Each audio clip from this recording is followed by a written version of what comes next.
The following content is provided under a Creative Commons license. Your support will help MIT OpenCourseware continue to offer high-quality educational resources for free. To make a donation or view additional materials from hundreds of MIT courses, visit MIT OpenCourseware at ocw.mit.edu. Today, we're going to solve three problems. A problem called parenthesization, a problem called edit distance, which is used in practice a lot for things like comparing two strings of DNA, and a problem called knapsack, which is about how to pack your bags. And we're going to get a couple of new general ideas. One is about how to deal with string problems in general with dynamic programming. The first two and a previous lecture are all about strings in a certain sense, or sequences. And we're going to introduce a new concept, kind of like polynomial time, but only kind of, sort of, pseudo-polynomial time. Remember dynamic programming in 5 easy steps. You define what your subproblems are and count how many there are. You guess some, to solve a subproblem, you guess some part of the solution where there's not too many different possibilities for that guess. You count them. Better be polynomial. Then you, using that guess, this is sort of optional, but I think it's a useful way to think about things. You write a recurrence relating the solution to the subproblem you want to solve in terms of smaller subproblems, something that you already know how to solve, but it's got to be within this list. And when you do that, you're going to get a min or a max of a bunch of options. Those correspond to your guesses. And you get some running time in order to compute that recurrence, ignoring the recursion. That's time per subproblem. Then to make a dynamic program, you either just make that a recursive algorithm and memorize everything, or you write the bottom-up version of the DP. They do exactly the same computations, more or less. And you need to check that this recurrence is acyclic, that you never end up depending on yourself. Otherwise, these will be infinite algorithms or incorrect algorithms. Either way is bad. For the bottom-up, you'd really like to explicitly know a topological order on the subproblems. And that's usually pretty easy. But you've got to make sure that it's acyclic. And then to compute the running time of that algorithm, you just take the number of subproblems from part 1, and you multiply it by the time it takes per subproblem ignoring recursion in part 3. That gives you your running time. I've written this formula by now 3 times or more. Remember it. We use it all the time. And then you need to double check that you can actually solve the original problem you cared about. Either it was one of your subproblems or a combination of them. So that's what we're going to do 3 times today. One of the hardest parts in dynamic programming is step 1, defining your subproblems. Usually, if you do that right, with some practice, step 2 is pretty easy. Step 1 is really where most of the insight comes in. Step 3 is usually trivial once you know 1 and 2. Once you realize 1 and 2 will work, the recurrence is clear. So I want to give you some general tips for step 1, how to choose subproblems. And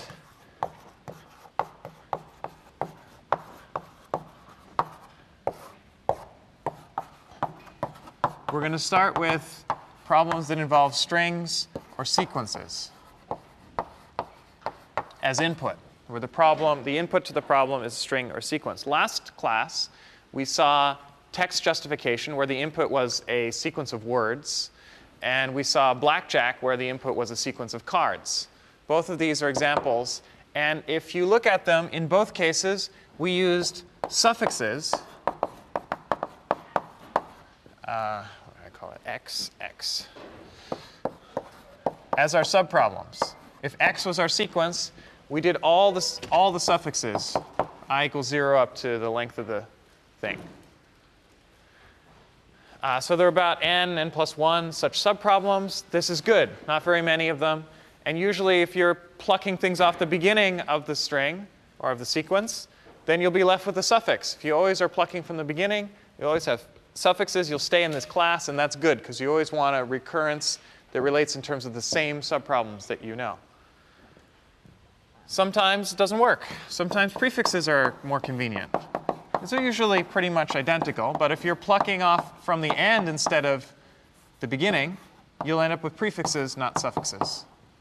Both of these have linear size, so they're good news. Quite efficient. Another possibility when that doesn't work we're going to see an example of that today, is you do all substrings. So I don't mean subsequences. They have to be consecutive substring, I through j. And now for all I and j.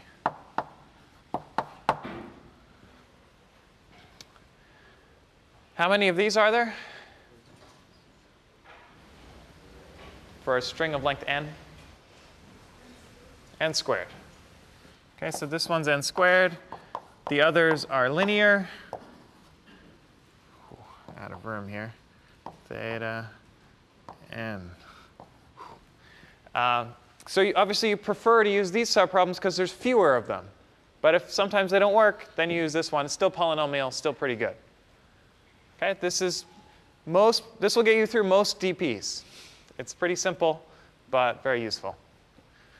Okay, let me define the next problem we consider.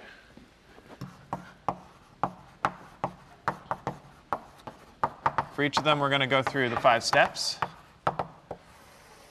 So first problem for today is parenthesization. You're given an associative expression, and you want to evaluate it in some order.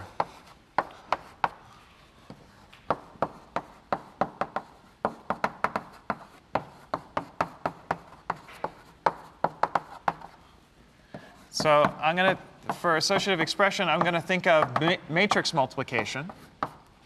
And I probably want to start at 0.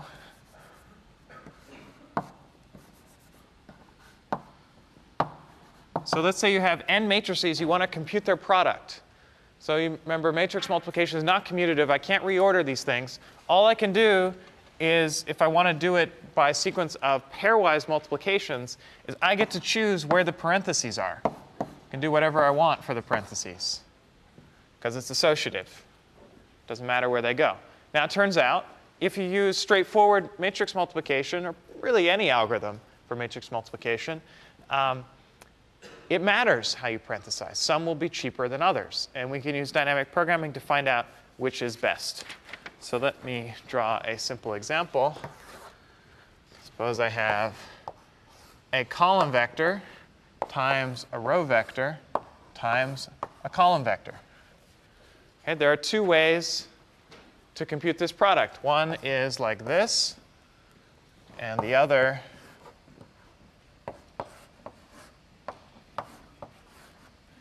is like this. Okay, if I compute the product this way, it's every row times every column, and then every row times every column, and every row times every column. This sub result is a square matrix. So if these are, say everything here is n. Okay, this will be an n by n matrix. Then we multiply it by a vector.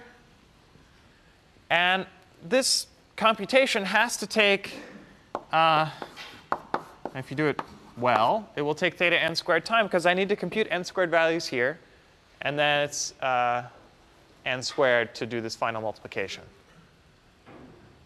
Okay, versus if I do it this way, I take all the rows here, multiply them by all the columns here. It's a single number. And then I multiply by this column. This will take linear time. So this is better parenthesization than this one. Okay, now I don't even need to define in general for an x by y or matrix times a y by z matrix. You can think about the running time of that multiplication. Whatever the running time is, dynamic programming can solve this problem. Okay, as long as it only depends on the dimensions of the matrices that you're multiplying. So for this problem, there's going to be the issue of which subproblems we use. Now we have a sequence of matrices here, so we naturally think of these as subproblems. But before we get to the subproblems, let me ask you, what do you think you should guess? Let's just say from the outset, if I give you this entire sequence, what feature of the solution, of the optimal solution, would you like to guess? Can't know the whole solution because there's exponentially many ways to parenthesize. What's one piece of it that you'd like to guess that will make progress? Idea? It's not so easy.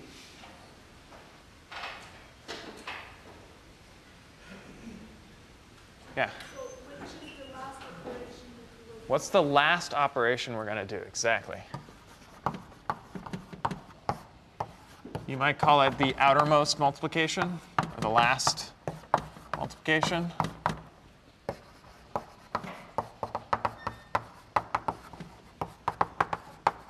So that's going to look like we somehow multiply a0 through ak minus 1, and then we somehow multiply ak through an minus 1, and then this is the last one. So now we have two subproblems. Somehow we want to multiply this. Somehow, I mean, there's got to be some last thing you do. I don't know what it is, so just guess it. Try all possibilities for k. It's got to be one of them. Take the best. If somehow we know the optimal way to do a0 to k minus 1 and the optimal way to do ak to an minus 1, then we're golden. Now, this looks like a prefix. This looks like a suffix. So do you think we can just combine subproblems, suffixes, and prefixes? How many people think yes? A few. How many people think no? OK, why? So, for example, if you were to split like the left half again, and you went at the right half, you wouldn't have. Yeah. The very next thing we're going to do is recurse on this subproblem, recurse on this subproblem. When we recurse here, we're going to split it into a0 to ak prime minus 1 and ak prime minus 1, or sorry, ak prime to ak minus 1. Okay, we're going to consider all possible partitions. And this thing, from ak prime to ak minus 1, is not a prefix or a suffix. What is it? A substring. There's only one thing left. I claim these are usually enough. And in this case, substrings will be enough. But this is how you can figure out that, I'm not staying within the family of prefixes. I'm not staying within the family of suffixes. In general, you never use both of these together. If you're going to need both, you probably need substrings. So if just suffixes work, fine. If just prefixes work, fine. But otherwise, you're probably going to need substrings. That's just a rule of thumb, of course. Cool. So part 1, subproblem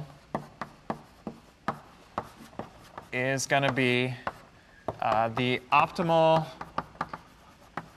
evaluation or parenthesization of ai to aj minus 1. Okay, so that's part of the problem here. We want to do a0 to an minus 1. So in general, let's just take some substring in here and say, well, what's the best way to multiply that? And that's the sort of subproblems we're getting if we use this guess. And if you start with a substring and you do this, you will still remain within a substring. So actually, I have to revise this slightly. Now we're going from ai. To solve this subproblem, which is what we need to do in the guessing step, we start from ai. We go to some guessed place, ak minus 1. Then from ak up to aj minus 1. OK, this is the I colon j subproblem. So we guess some point in the middle, some choice for k. The number of choices for k is number of possible choices for this guess, and we have to try all of them, is it's like order j minus I plus 1. I put order in case I'm off by 1 or something. But in particular, this is at most n. And that's all we'll need. OK, so that's the guess. Now we go to step 3, which is the recurrence.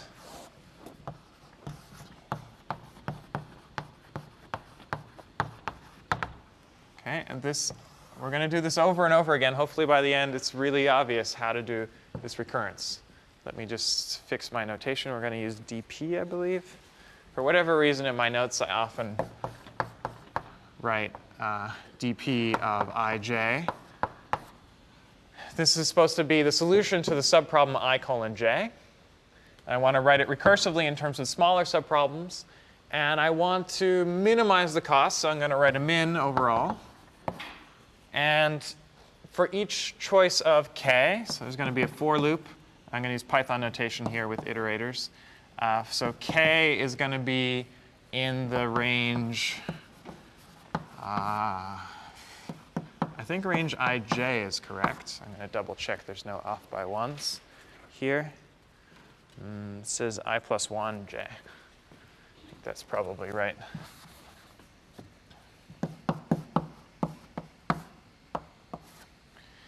And for each of, once I choose where k is, where I'm going to split my multiplication, I do the cost for I up to k, that's the left multiplication, plus the cost for k up to j, plus, so those are the two recursive multiplications, but then I also have to do this outermost one. So how much does that cost? Well, it's something. So cost of the product ai colon k times the product ak colon j. So I'm assuming I can compute this cost. I'm not even going to try to write down a general formula. You can do it. It's not hard. It's like x, y, z. For standard matrix multiplication algorithm. But whatever algorithm you're using, assuming you can figure out the dimensions of this matrix, it doesn't matter how it's computed. The dimensions will always be the same. You compute the dimensions of this matrix that will result from that product. It's always going to be the first dimension here with the last dimension there. And it's constant time. You know that. And then if you can figure out the cost of a multiplication in constant time just knowing the dimensions of these matrices, then you can plug this in to this dynamic program, and you will get the optimal solution. This is magically considering all possible parenthesizations of these matrices. But magically, it does it in polynomial time because the time per subproblem here, we're spending constant time for each iteration of this for loop, because this is a constant time just computing the cost. These are free recursive calls. So it's dominated by the length of the for loop, which we already said was order n. So it's order n time per subproblem, ignoring recursions.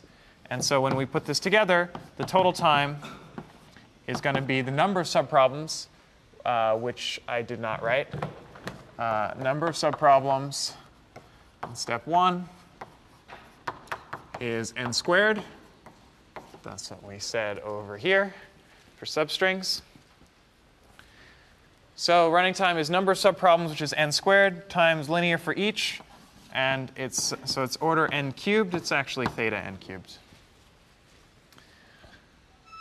So polynomial time, much better than trying all possible parenthesizations. There are about 4 to the n parenthesizations. That's a lot. Topological order here is a little more interesting, if you want to think about that.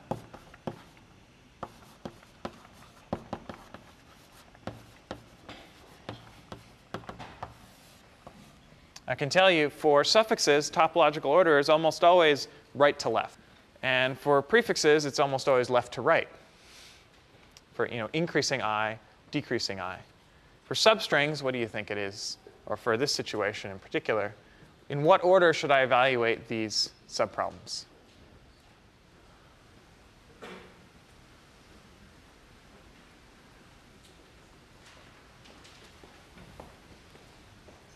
Yeah.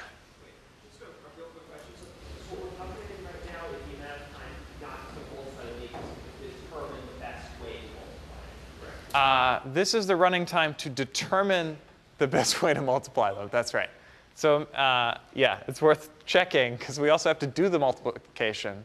But if you imagine this n, the number of matrices you're multiplying is probably much smaller than their sizes. In that situation, this will be tiny, whereas the time to actually do the multiplication, that's what's being computed by the DP. Hopefully, that's much larger. Otherwise, you're kind of wasting your time doing the DP. But hey, at least you could tell somebody that you did it optimally. That gets into a fun issue of cost of planning versus execution, but we're not really going to worry about that here.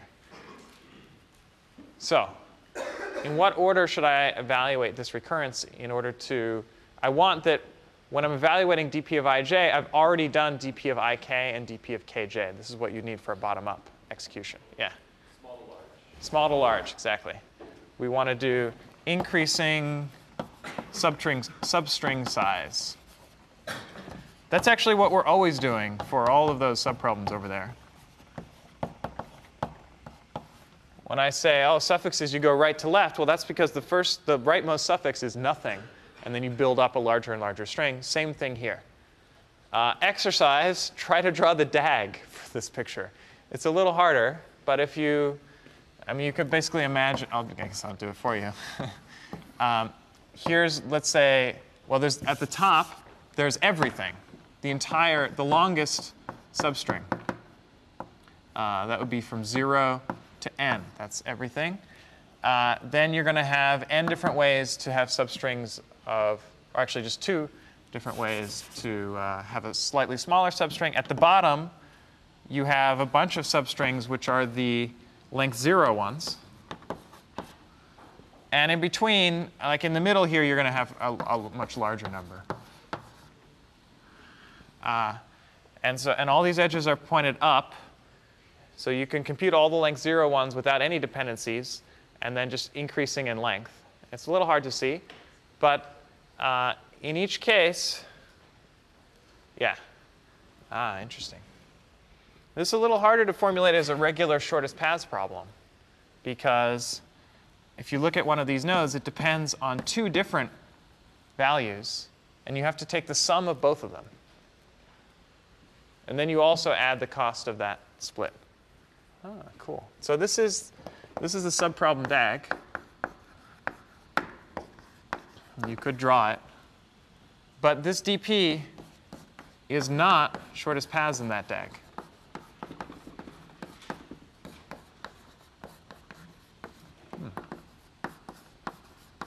So perhaps dynamic programming is not just shortest paths in a DAG. That's a new realization for me as of right now. OK, some other things I forgot to do. I didn't specify the base case. The base case for that recurrence is when your string is of length 0 or even of length 1. Because when it's length 1, there's only one matrix. There's no multiplication to do. And so the cost is 0. So you have something like dp of I plus 1 equals 0. That's the base case. And then step 5. Step 5 is what's the overall problem I want to solve, and that's just dp from 0 to n. That's the whole string. Any questions about that dp? I didn't write down a memoized recursive algorithm. You all know how to do that. Just do this for loop and put this inside. That would be the bottom-up one. Or just write this with memoization. That would be the recursive algorithm. It's totally easy once you have this recurrence. All right, good.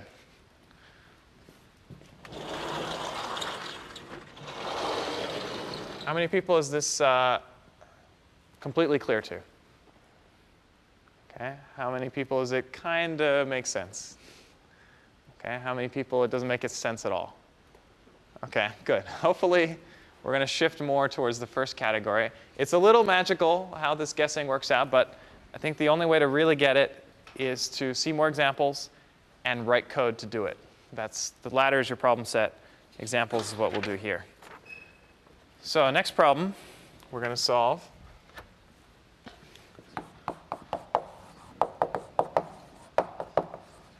It's one of these, dynamic programming is one of these things that's really easy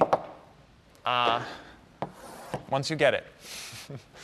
But it takes a little while to get there. All right, so edit distance. We're going to make things a little harder. Now we're going to be given 2 strings instead of just 1. And I want to know the cheapest way to convert x into y.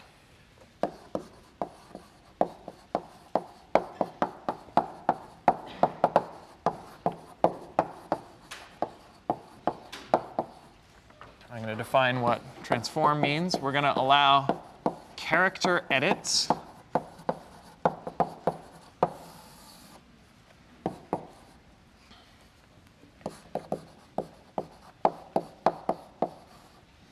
want to transform this string x into a string y. So what character edits are we allowed?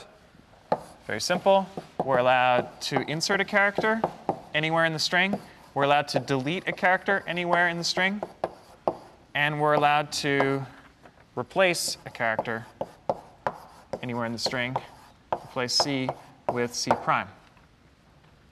Now, you could do replacement by deleting C and inserting C. That's one way to do it. But I'm going to imagine that, in general, someone tells me how much each of these operations costs. And that cost may depend on the character you're inserting. So deleting a character and then inserting a different character will cost one thing. It'll cost the sum of those two cost values. Replacing a character with another character might be cheaper. Depends. Someone gives me a little table saying, for this character, for letter A, it costs this much to insert. For letter B, it costs this much to insert, this much to delete. And there's a little matrix for, if I want to convert an A into a B, it costs this much to replace. Imagine, if you will, you're trying to do spelling correction when someone's typing on a keyboard. And you have some model of, oh, well, if I hit A, I might have meant to hit an S, because S is right next to an A. And that's an easy mistake to make if you're not touch typing. So it's on the same finger. Or maybe you're shifted over by one. So you can come up with some cost model. Someone could do a lot of work and research and whatnot and see what are typical typos, replacing one letter for another, and then associate some cost for each character, for each pair of characters. What's the likelihood that that was the mistake? Call that the cost. That's the unlikeliness. And then you want to minimize the sum of costs. And so you want to find what was the least set of errors that would end up with this word instead of this word. You do that on all words of your dictionary, and then you'll find the one that was most likely what you meant to type. And insertions and deletions are, I didn't hit the key hard enough, or I hit it twice, or I accidentally hit a key because it was right next to another one, or whatever. Okay, so this is used for spelling correction. It's used for comparing DNA sequences. In DNA sequences, if you have one strand of DNA, there's a lot of mutations. Some mutations are more likely than others. For example, C to a G mutation is more common than C to an A mutation. And so you give this replacement a high cost. You give this one a low cost to represent this is more likely than this. And then edit distance will give you a measure of how similar they are, how similar two DNA strings are evolutionarily. And you also get extra characters randomly inserted and deleted in mutation. So it's a simplified model of what happens in mutation, but still it's used a lot. And so all of these are encompassed by edit distance. Another problem encompassed by edit distance is the longest common subsequence problem.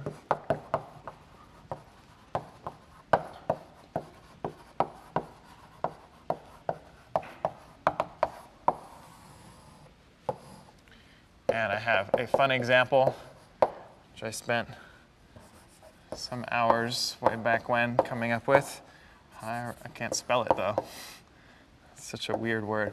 Hieroglyphology is an English word.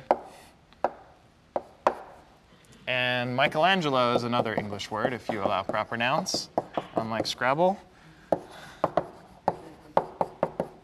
So think of these as strings. What is this is X, this is Y. What is the longest common subsequence? So not substring. I get to choose. I can drop any set of letters from X, drop any set of letters from Y, and I want them to, in the end, be equal. It's a puzzle for you while you're thinking about it. You can model this as an edit distance problem. You just define the cost of an insert or a delete to be 1, and the cost of a replace to be 0. So this is a C to C prime replacement. It's going to be 0 if C equals C prime, and I guess infinity otherwise. Just don't consider it in that situation. Okay, anyone find the longest common subsequence here? It's an English word. That's a hint. So if you do this, you're basically trying to minimize the number of insertions and deletions.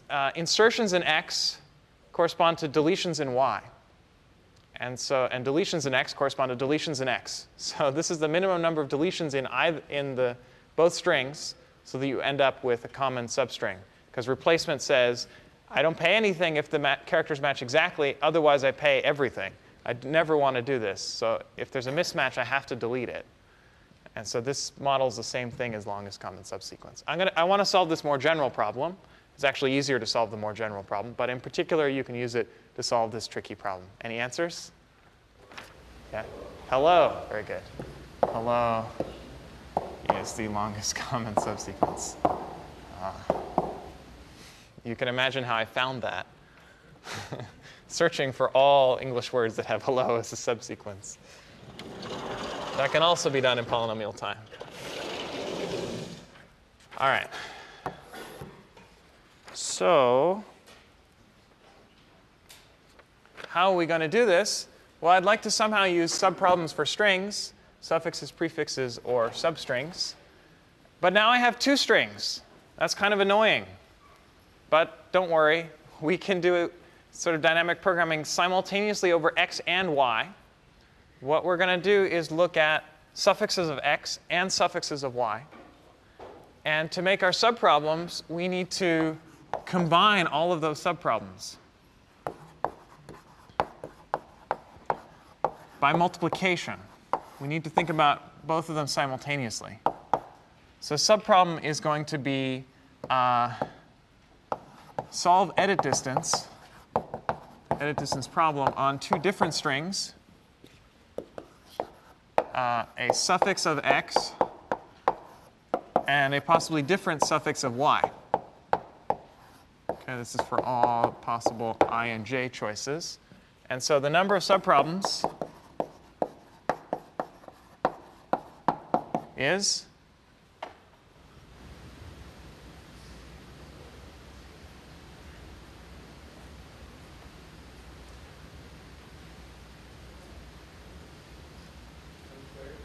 n squared. Yeah.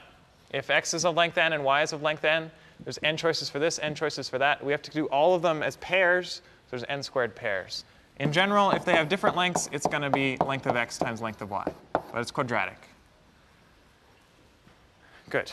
So next we need to guess something. Step 2.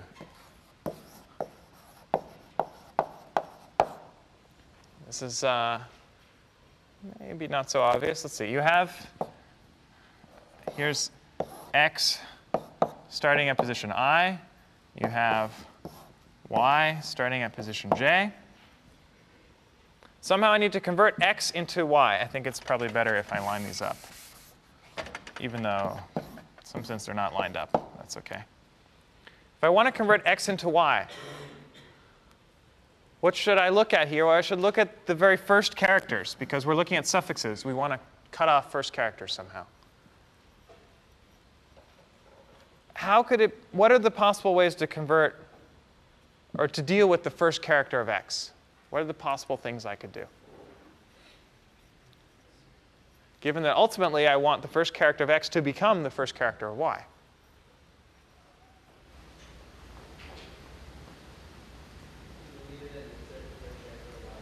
You could delete this character and then insert this one. Yeah. Other things?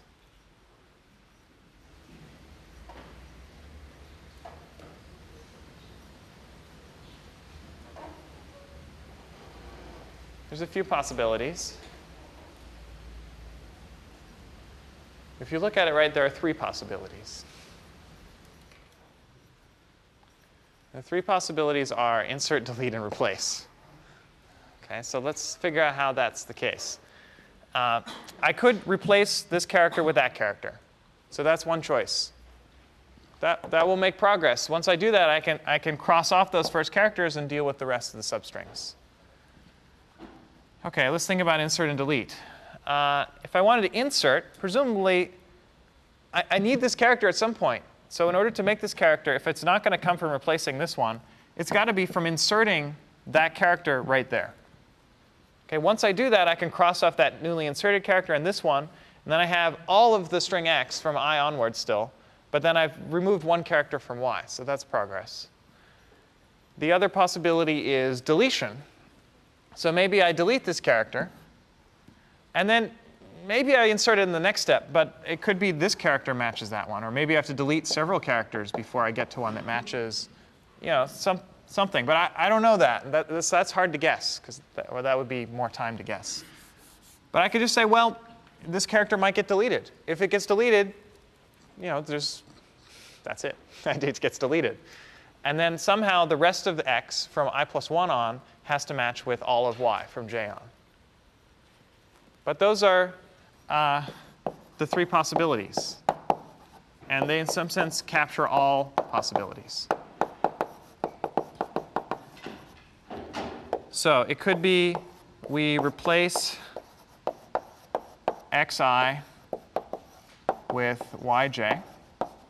So that has some cost, which we're given. It could be that we insert yj at the beginning.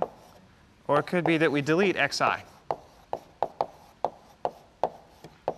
You can see that's definitely spanning all the possible operations we can do. And if you think about it long enough, you will be convinced this really covers every possible thing you can do. If you think about the optimal solution, it's got to do something to make this first character. Either it does it by replacement or it does it by an insertion. But if it inserts it later on, it's got to get this out of the way somehow. And that's the deletion case. If it inserts it at the beginning, that's the insertion case. If it just does a replacement, that's the replace case. And those are all the possibilities for the optimal solution. OK, then you can write a recurrence, which is just a max of those things, those three options. So I'm going to write, I guess, dp of ij. Sorry, of I comma j. But now I comma j is not a substring. It's a suffix of x and a suffix of y. So it corresponds to this subproblem. If I want to solve that subproblem, it's going to be the min of three options. We've got the replace case. So it's going to be some cost of the replace from xi to yj. So that's a quantity which we're given, plus the cost of the rest. So after we do this replacement, we can cross off both those characters. And so we look at I plus 1 on for x and j plus 1 onwards for y. So that's option 1. Then comma for the min. Option 2 is we have the cost of insert yj. So that's also something we're given. Then we add on what we have to do afterwards, which is we've just gotten rid of yj. So x still has the entire string from I on, and y has a smaller string. OK, comma. Last option is basically the same. Cost of the delete. Deleting xi. And then we have to add on dp of I plus 1 j. Because here we did not advance y, but we advanced x. It's crucial that we always advance at least one of the strings, because that means we're making progress. And indeed, if you want to jump to step 4, which is topological ordering, sorry, I reused my symbols here. These are different symbols. Then back to step 4 of dp, topological order. Well, these are suffixes. And so I know with suffixes, I'd like to go from the smaller suffixes, which is the end, to the beginning. And indeed, because we're always increasing, we're always looking at later substrings, later suffixes for one or the other, it's enough to just do, let me go over here.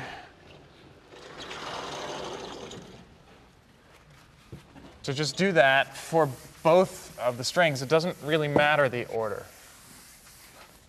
So you can do for I equals x down to 0, for j equals y down to 0. And that will work. Now, this is another dynamic programming you can think of as just shortest paths in a DAG. The DAG is most easily seen as a two-dimensional matrix where the I index is between 0 and length of x, and the j index is between 0 and length of y. And each of the cells in this matrix is a node in the DAG. That's one of our subproblems, dp of ij. And it depends on these three adjacent cells. Okay, the edges are like this. If you look at it, we have to check I plus 1, j plus 1, that's this guy. We have to check I, j plus 1, that's this guy. We have to check I plus 1j, that's this guy. And so as long as we compute the matrix this way, what I've done here is row by row, bottom up. You could do it anti-diagonals. You could do it column by column, backwards. All of those will work because we're making progress towards the origin. And so if you look up edit distance, most descriptions think about it in the matrix form. But I think it's easier to think of it in this recursive form, whatever your poison. But this is, again, shortest paths in a DAG. The original problem we care about is dp of 0, 0, the upper left corner. Yeah, so to be clear, in the DAG, what you write here is like the cost of, the weight of that edge is the cost of, I believe, a deletion. Deletion, oh, sorry, it's an insertion. Inserting that character. This one's the cost of deletion. This is the cost of replace. So you just put those edge weights in, and then just do shortest paths in the DAG, I think, from this corner to this corner. And that will give you this. Or you could just do this for loop and do that in the for loop, same thing. OK, what's the running time? Well, number of subproblems here is x times y. The running time per subproblem is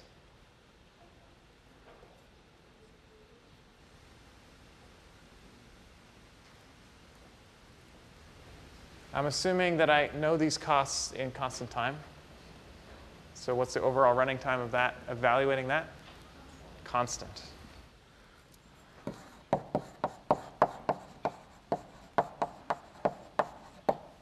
And so the overall running time is the number of subproblems times a constant. So it's x times y. This is the best known algorithm for edit distance. No one knows how to do any better. It's a big open problem whether you can. You can improve the space a little bit because we really only need to store the last row or the last column, depending on the order you're evaluating things. So you can get down to linear space. As far as we know, we need quadratic time. One more problem. Are you ready? This one's going to blow your minds, hopefully. All right.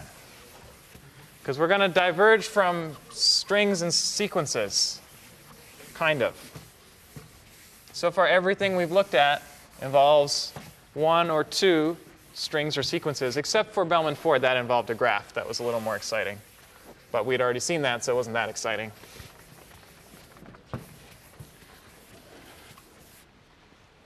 OK, our last problem for today is knapsack. It's a practical problem. You're going camping. You're going backpacking, I should say. And you can only afford to take whatever you can fit on your back. You have some limit to capacity. Let's say one giant backpack is all you can carry. Let's imagine it's the size of the backpack that matters, not the weight. But you could reformulate this in terms of weight. And you've got a lot of stuff you want to bring. Ideally, you bring everything you own. That would be kind of nice, convenient, but it would be kind of heavy. So you don't want to, you're limited. You're not able to do that. So you have, let's say, a list of items. And each of them has a size, SI, and has a desire, a value to you, how much you care about it, how much you need it on this trip. Okay, each item has two things. And the sizes are integers. This is going to be important. Won't work without that assumption. And we have a knapsack, backpack, whatever. I guess it's the British. I don't know. I get confused. Growing up in Canada, I use both, so it's very confusing. Knapsack of total size, capital S. Okay, and what you'd like to do is choose a subset of the items. If you're lucky, the sum of the SIs fit within S. Then you bring everything. If you're not lucky, that's not possible. You want to choose a subset of the items whose total size is less than or equal to s in order to maximize the sum of the values. Okay, so you want to maximize sum of values for a subset of items of total size less than or equal to s.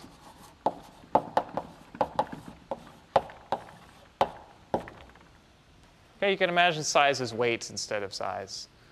Not a big deal. Or you could have sizes and weights. All of these things generalize. But we're going to need that the sizes / weights are integers. Okay, so you've got to, the items have to fit, because you can't cheat. You can't have more things than what fit. But then you want to maximize the value. How do we do this with dynamic programming? With difficulty. Don't have a ton of time, so I think I'm going to tell you, well, let's see. Start with guessing. This is the easy part for this problem. All right, we should also be thinking about subproblems at the same time.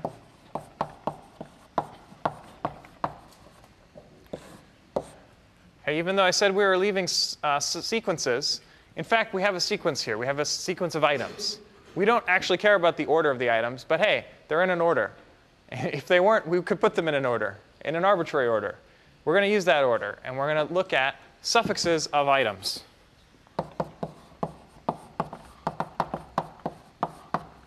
Let's say I colon of items. Okay?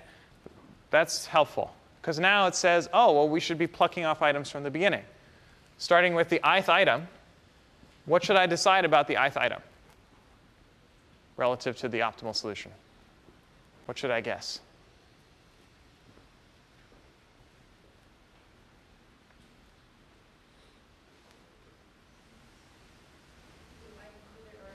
Is I included or not? Exactly. Is item I in the subset or not? Two choices. Easy. Of course, those are the choices. If I do that for everybody, then I know the entire subset. Somehow, I need to be able to write, and this is what's actually impossible if I choose this as my subproblem. I want to write dp of I somehow in terms of, I guess, dp of I plus 1. Right? And we'd like to do max. And either we don't put it in which case that's our value, or we put it in which case we get an additional vi in value. Okay, but we consume in size. And there's no way to remember that we've consumed the size here. We just call dp of I plus 1.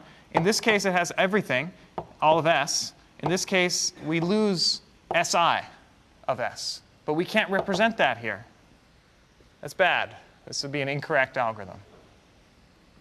It would always choose to put everything in, because it's not keeping track of the size bound. There's no capital S in this formula. That's wrong.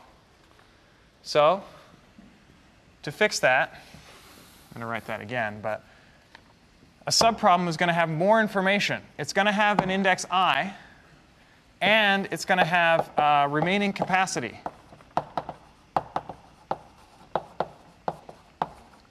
I'm going to call it capital X. It's some integer, at most s. We're assuming that the sizes are all integers, so this is valid. The number of subproblems is equal to n, the number of items. Did I say there are n items? Now there are n items, times capital S, really s plus 1, because I have to go down to 0. Okay, but n times s, different subproblems. Now for each of them, I can write a recurrence.